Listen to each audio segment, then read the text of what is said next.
আমাদের আলেমদের মাথা ঢুকিয়ে দিয়েছে টাকা পয়সা এটা দুনিয়া দুনিয়া করবা না।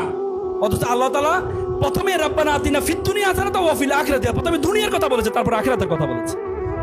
আর আমরা বলি আগে আখিরাত। নো, আল্লাহ আখিরাত বলেন, আগে আল্লাহ দুনিয়ার কথা বলেছে। এবং আল্লাহ তাআলা যত জায়গায় বলেছেন ইন্নাল্লাহা ইশতারা মিনাল মুমিনিনা আনফুসাহুম ওয়া আমওয়ালাহুম বিআন্না লাহুমুল জান্নাহ, দেখবা যত আয়াতে বলেছে আল্লাহ তাআলা প্রথমেই বলেছে দান করার জন্য। প্রথমে কি বলেছে? দান করো, যে আমওয়াল, সম্পদ দাও, সম্পদ দাও। আর আমরা বলি যে সম্পদ না, দরকার নেই। অত ইসলাম এক সময় বড় বড় ব্যবসা যত প্রতিষ্ঠান ছিল সবগুলো মুসলমানদের ছিল। সিন্দাবাদ, আমরা দেখি না সিন্দাবাদ, সিন্দাবাদের যারা ব্যবসা করার জন্য এই অঞ্চলে আসছিলেন, এসে ইসলামের দাওয়াত দিয়ে দিয়েছে।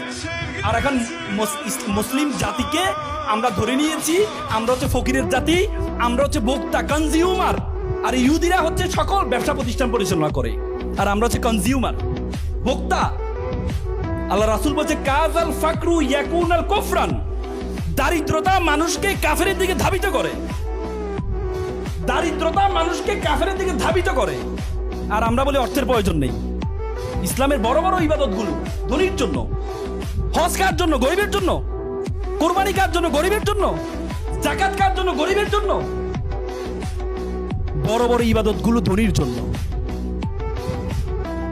এই জন্য তোমাদেরকে ধনী হইতে হবে, বাট উইথ মোরালিটি। মোরালিটিটা মেকশিওর করতে হবে। ধনী হবা কিন্তু মোরালিটি, এই যে সফল কোটি টাকার মালিক হইলা কিন্তু মোরালিটি নাই, এই টাকার কোনো ভ্যালু নেই, এই টাকার কোনো ভ্যালু নেই। এজন্য স্বপ্ন দেখো বড়। আরেকটা ছেলে দাঁড়াও, একটা বসো, আপনি বসো, একটা ছেলে দাঁড়াও, একটা ছেলে দাঁড়াও, দাঁড়াবা না, মালি পাথর, পাথর ছোড়া লাগবে নাকি?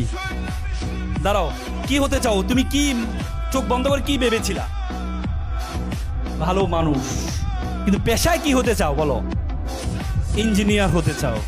এখন তো ইঞ্জিনিয়ার নিয়ে তো ব্যাপক দ্বন্দ্ব শুরু হয়েছে বাংলাদেশে। কে ডিপ্লোমা ইঞ্জিনিয়ার, কে বিএসসি ইঞ্জিনিয়ার। হ্যাঁ, তবে এটাকে কন্ট্রোল করা দরকার।